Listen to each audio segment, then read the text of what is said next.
Nah, ketika kita membahas hukum pertanahan, tentunya kita selalu merujuk kepada undang-undang yang kita banggakan bersama, yaitu Undang-Undang tentang Pokok Agraria yang diterbitkan pada tanggal 24 September 1960.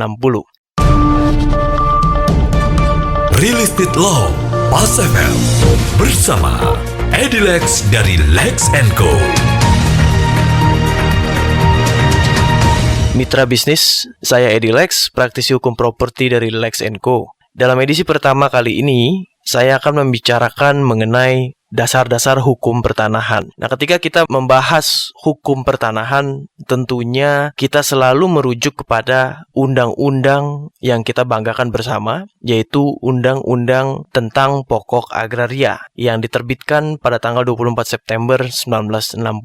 Nah, apa yang sebetulnya diatur di dalam Undang-Undang Pokok Agraria? Secara luas, undang-undang tersebut mengatur banyak aspek, tidak hanya mengenai tanah, tetapi juga mengatur mengenai air, bumi, kekayaan alam, bahkan juga mengatur mengenai ruang angkasa. Jadi ketika kita melihat suatu undang-undang pokok agraria, undang-undang lain yang menjadi rujukan terhadap undang-undang pokok agraria itu sangat banyak. Di antaranya tuh undang-undang kehutanan, undang-undang minerba, undang-undang mengenai minyak dan gas bumi, undang-undang lingkungan hidup, undang-undang sumber daya air, dan lain-lain. Undang-undang pokok agraria karena dia mengatur mengenai sumber daya alam dan juga mengatur mengenai hukum pertanahan, maka dia mempunyai cakupan yang sangat luas. Nah, itulah cakupan secara luas dari undang-undang pokok agraria. Secara sempit, undang-undang pokok agraria mengatur mengenai hukum pertanahan. Nah, jadi ketika kita mau mengerti apa sih yang menjadi dasar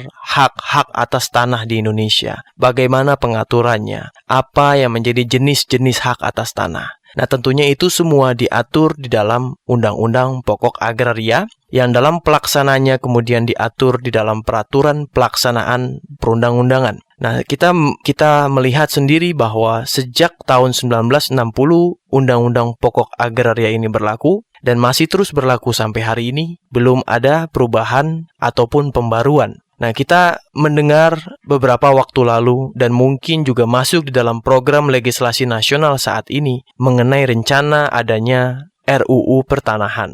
Dan memang jika kita merujuk kepada Undang-Undang Pokok Agraria, kita dapat melihat bahwa di dalam undang-undang itu sendiri sudah ada amanat mengenai pengaturan hak milik yang harusnya diatur di dalam undang-undang tersendiri. Begitu juga mengenai hak sewa yang seharusnya diatur di dalam peraturan perundang-undangan.